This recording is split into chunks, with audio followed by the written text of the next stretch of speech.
Berjumpa kembali di mata kuliah struktur data dan pemrograman 2. Baik, di pertemuan ke-10 kita akan bahas mengenai sorting atau pengurutan ya. Nah, sorting atau pengurutan data dalam struktur data itu sangat penting sekali untuk data yang bertipe data numerik ya ataupun karakter. Nah, jadi pengurutan itu dapat dilakukan secara ascending, urut menaik ya, misalkan dari A sampai Z atau dari 1 sampai sekian ya, bahkan dari 0 sampai sekian, atau descending menurun ya, pengurutan menurun. Nah, pengurutan sorting adalah proses menyusun kembali data yang sebelumnya telah disusun dengan suatu pola tertentu sehingga tersusun secara teratur menurut aturan tertentu. Nah, contohnya seperti ini. Kita punya data acak 5, 6, 8, 1, 3, 2, 5, 10. Nah, itu data acak belum terurut. Untuk ascending ya, ini adalah urutan menaik. Urutan menarik 1, 3, 5, 6, 8, 10, 25. Kalau descending kebalikannya, urutan menurun 25, 10, 8, 6, 5, 3, 1. Banyak sekali metode pengurutan data yang bisa kita gunakan dalam melakukan pengurutan data.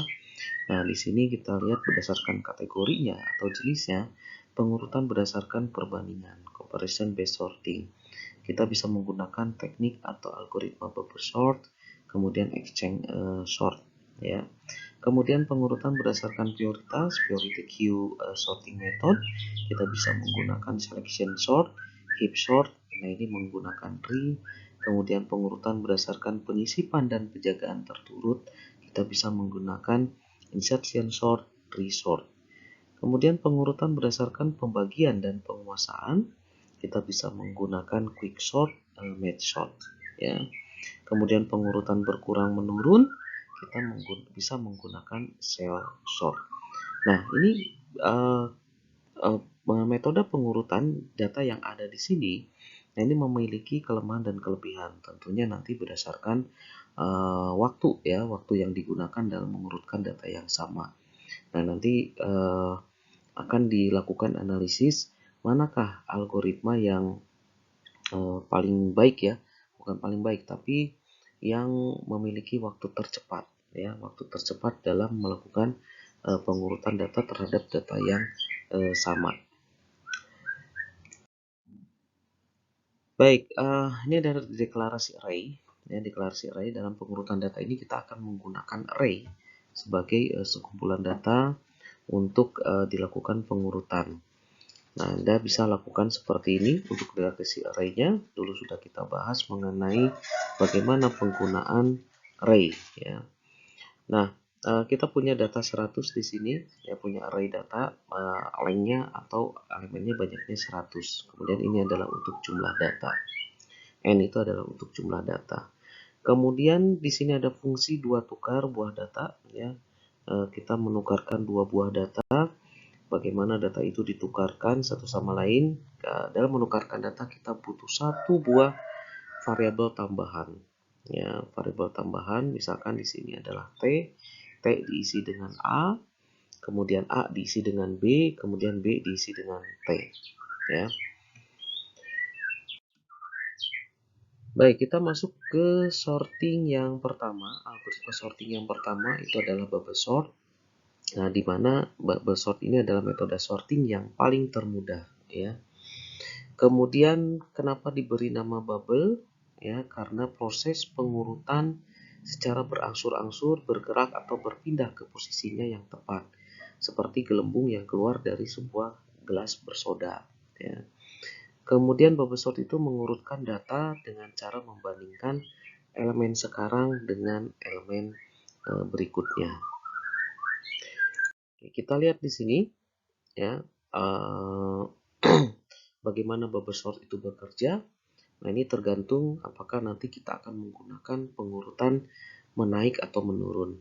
Ya, kalau pengurutan menaik, di sini ada sebuah kondisi jika elemen sekarang yang sedang ditunjuk itu lebih besar dari elemen berikutnya, maka kedua elemen tersebut ditukar. Nah, tapi kalau misalkan kebalikannya, posisinya tetap, gitu ya. Kemudian pengurutan descending. Nah, ini berbanding terbalik dengan ascending. Jika elemen sekarang lebih kecil dari elemen berikutnya, maka kedua elemen tersebut ditukar.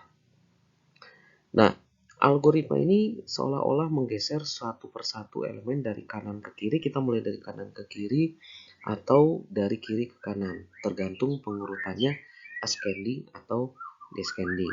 Ya, kalau pengurutannya descending, ya, maka dimulai dari kanan ke kiri. Ya, kalau ascending terbalik. Nah, ketika suatu proses selesai, maka bubble sort itu akan mengulangi proses demikian dan seterusnya sampai dengan iterasi sebanyak n-1. Kapan berhentinya? Bubble sort akan berhenti jika seluruh array telah diperiksa, tidak ada pertukaran lagi yang bisa dilakukan setelah tercapai pengurutan yang telah diinginkan. Nah, ini kita lihat ya, pengurutan untuk bubble sort ya, terdiri dari beberapa proses. Nah, Anda perhatikan di sini kita akan lakukan pengurutan secara ascending ya, pengurutan data secara ascending. Nah, kita lihat di sini bahwa datanya adalah 2, 2, 10, 15, 3, 8, 2. Itu data awalnya, ya. Data awalnya. Kemudian kita lihat di sini, ya. Kalau ascending itu kita mulai dari sebelah kanan, ya, pengurutan dari sebelah kanan. Oke. Nah, kita ambil data yang sekarang itu ada di 2. Kemudian kita periksa data berikutnya atau sebelumnya di sini ya. Kita bandingkan dengan 8. Ya, kita bandingkan dengan 8. Apakah 2 itu kurang dari 8? Ya, kalau 2 kurang dari 8, maka kita akan lakukan penukaran. Ya, kita lakukan penukaran. Nah, kita lihat di sini. Kita lakukan penukaran. Ya, 2 di posisi 8, 8 di posisi 2. Kita lakukan penukaran di situ. Kemudian kita cek lagi 2 dengan 3. Ya, 2 dengan 3. Kita bandingkan apakah 2 lebih kecil dari 3. Kalau ya, berarti kita tukarkan ya antara 2 dan 3. Nah, kita tukarkan posisinya 2 dan 3-nya. Kemudian kita cek dengan berikutnya ya, 2 dengan 5. Ya, kita cek 2 dengan 5. Kita lihat di situ bahwa 2 kurang dari 15, sorry ya. 2 kurang dari 15, maka kita akan lakukan penukaran. Ya, 15 di posisi 2, kemudian 2 di posisi 15. Kemudian 2 kita bandingkan lagi dengan 10. 2 kita bandingkan lagi dengan 10. Kita lihat di situ bahwa 2 lebih kecil dari 10. Nah, kita tukarkan posisinya. Kemudian 2 kita bandingkan lagi dengan 22 ya, kita bandingkan dengan 22, ternyata lebih kecil 2 ya. Nah, maka kita lakukan lagi penukaran posisi. Gitu, penukaran posisi. Nah, proses 1 selesai. Nah, kita cek proses yang kedua. Kita lakukan hal yang sama ya, kita lakukan hal yang sama. Kita lihat bahwa untuk hasil akhirnya itu proses 1, hasil akhirnya dari proses 1 bahwa datanya itu adalah 2, 22, 10, 15, 3, 8. Kemudian kita masuk ke proses 2, kita lakukan hal yang sama. Kita bandingkan 8 dengan 3 ya, 8 dengan 3. Nah, di sini tidak ada penukaran karena 8 lebih besar dari 3 gitu ya, tidak ada penukaran. Oke, kemudian kita bandingkan 3 dengan 15 di situ. Kita bandingkan 3 dengan 15. Nah, ternyata 3 dengan 15 itu ada bahwa 3 itu lebih kecil dari 15. Ya, maka kita lakukan penukaran ya. Kita lakukan penukaran. Kita lakukan penukaran 3 15 di tempat 3, 3 di tempat 15 tadi ya. Kemudian kita lakukan lagi perbandingan di sini, ya. Kita lakukan perbandingan lagi 3 dengan 10. Nah, ternyata 3 dengan 10 itu lebih kecil dari 3, ya. Lebih kecil 3 dibandingkan 10. Maka kita akan lakukan penukaran posisi. Kemudian 3 dengan 22, ya. 3 dengan 22. Nah, 3 dengan 22 juga sama, ya. Itu 3 lebih kecil dari 22, maka kita akan lakukan penukaran posisi, ya. Nah, berarti sudah sampai di sini, ya. Berhenti sampai di sini. Karena kalau kita bandingkan dengan 2, ya. Kita bandingkan dengan 2 sudah dipastikan bahwa 2 itu tadi kan yang paling kecil pada proses 1, ya, pada proses 1. Maka kita tidak lakukan perbandingan lagi. Jadi pengurutan sudah berhenti sampai di sini. Nah, apakah ini sudah berurutan secara ascending? Nah, tentu tidak. Maka kita lakukan lagi ke proses ketiga atau proses selanjutnya. Nah, di proses ketiga kita lihat, bandingkan lagi elemen terakhir, ya. Elemen terakhir 8 dengan 5. Kita bandingkan di sini, ya. Apakah 8 lebih kecil dari 15? Ya, maka kita lakukan penukaran di sini, ya. Kemudian 8 kita bandingkan dengan 10, ya. Kita lakukan perbandingan, ternyata 8 lebih kecil dari 10, kita lakukan penukaran posisi. Kemudian 8 kita bandingkan dengan 22. Ya, 8 kita bandingkan dengan 22. Di situ ada penukaran, ya, karena 8 lebih kecil dari 22, ya. Oke, nah berarti pengurutan berhenti sampai di sini. Tidak perlu lagi diperbandingkan dengan proses yang dengan elemen berikutnya, ya. Karena 2 dan 3 itu sudah paling terkecil dari proses 1 dan 2. Kemudian kita lihat di sini proses keempat, ya. Nah, ini hasil akhir dari proses ketiga, ya. 2, 3, 8, 22, 10, 15. Nah, di proses keempat kita lakukan hal yang sama. Di sini kita bandingkan 15 dengan 10.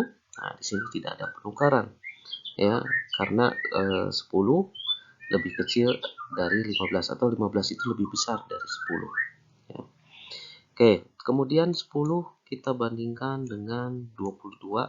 Nah, 10 lebih kecil dari 22, maka kita akan lakukan penukaran di sini. Nah, pengurutan berhenti sampai di sini, ya. Kemudian kita lihat langkah selanjutnya.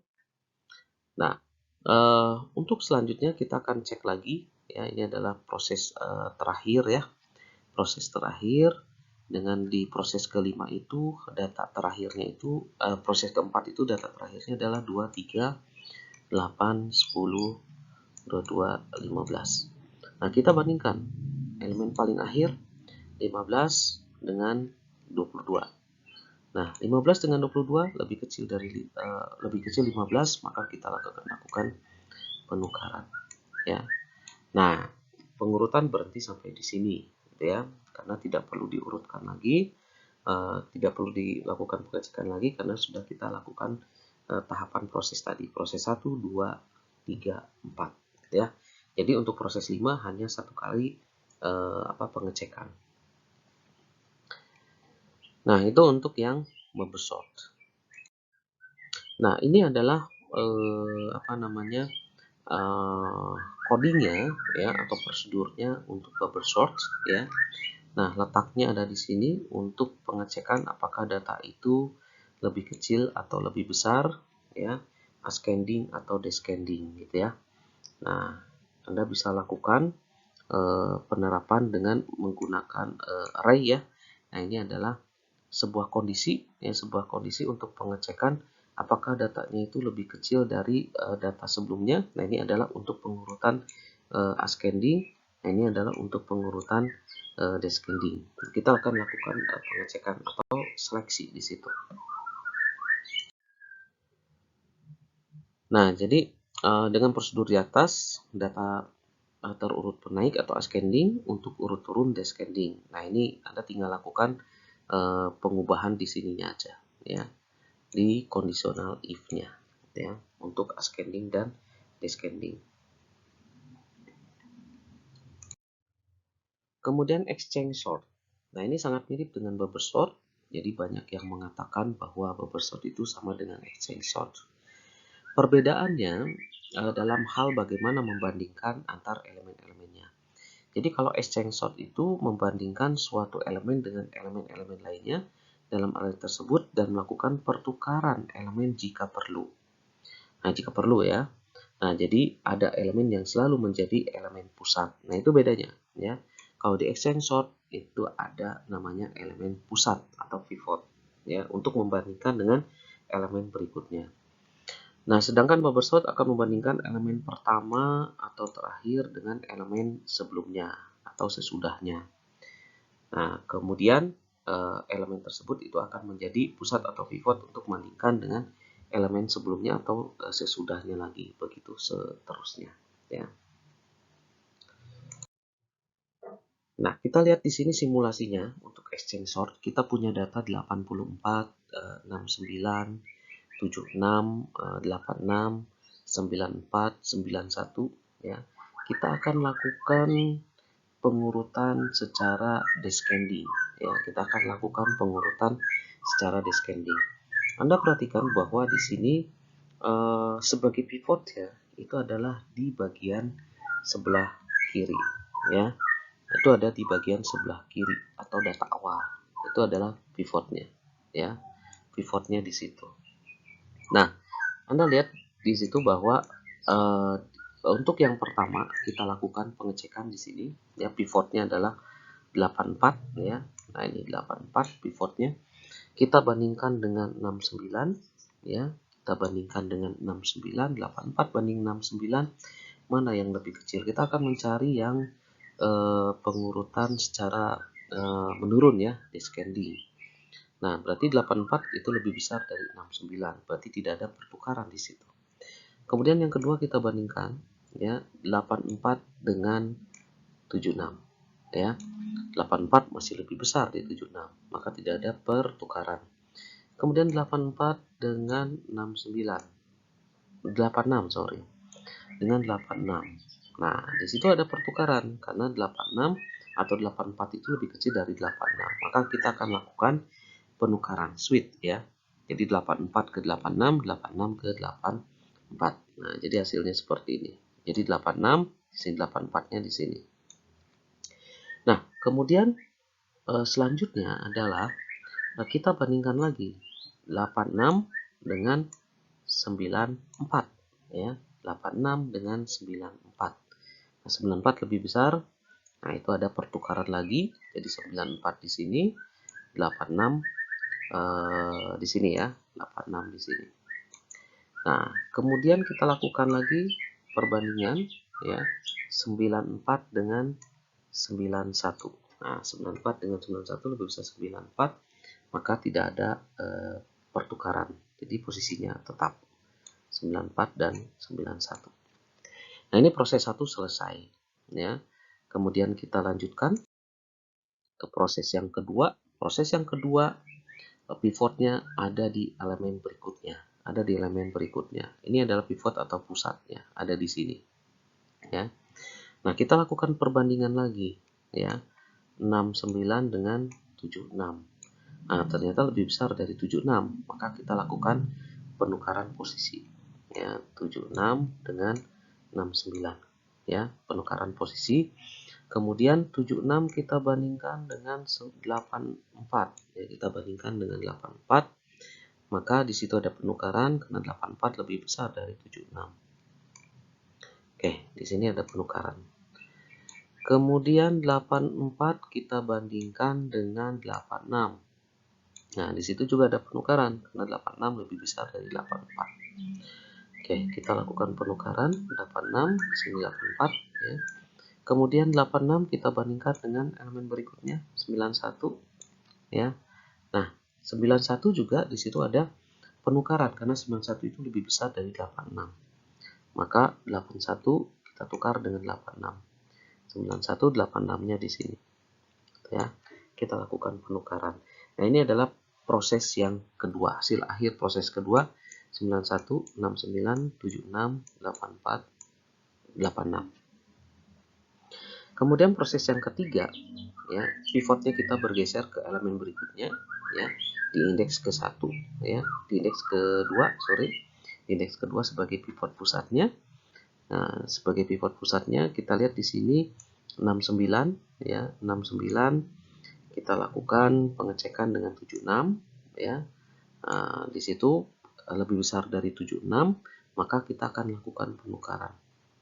76 dengan 69 kita lakukan penukaran. Kemudian 76 kita akan lakukan penyeleksian dengan 84, ya, pengecekan dengan 84 ternyata lebih besar dari 84, kita lakukan penukaran lagi. 84 di sini, 76 di sini. Lakukan penukaran, kemudian kita cek lagi 84 dengan 86, ya. Ternyata lebih besar di 86, kita tukarkan lagi. Di sini 86, kemudian 84 di sini. Nah, ini hasil akhir dari proses ketiga. Oke, kemudian kita lakukan iterasi lagi, proses yang keempat.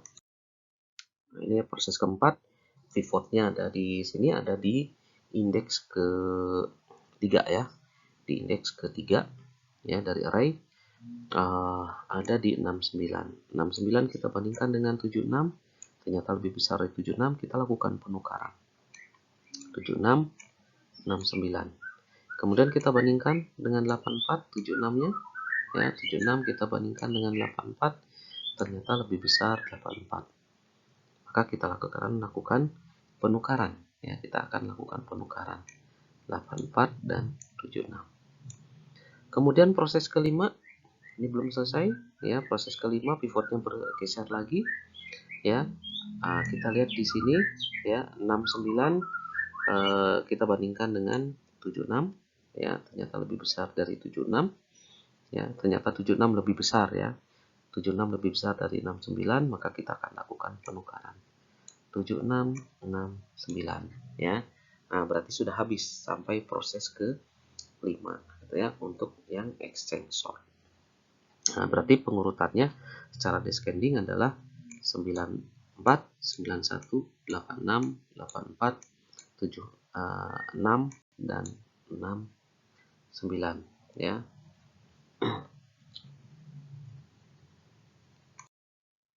Nah, ini adalah prosedur exchange sort, ya.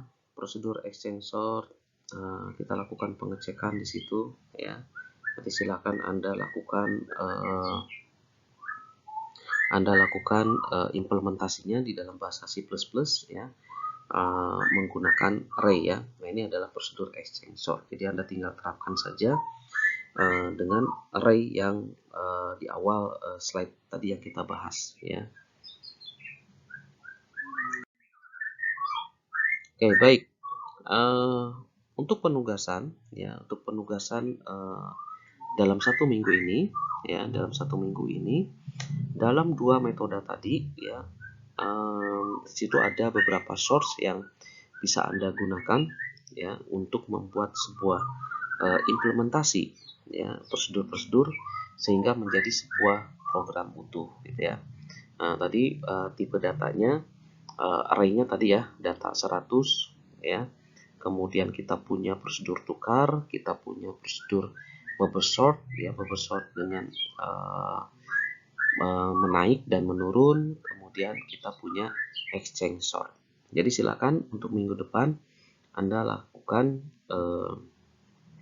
penerapan ke dalam bahasa C++ untuk prosedur-prosedur yang ada di dalam slide menjadi program utuh. Baik, silakan kalau ada pertanyaan, silakan disampaikan. Terima kasih. Assalamualaikum warahmatullahi wabarakatuh.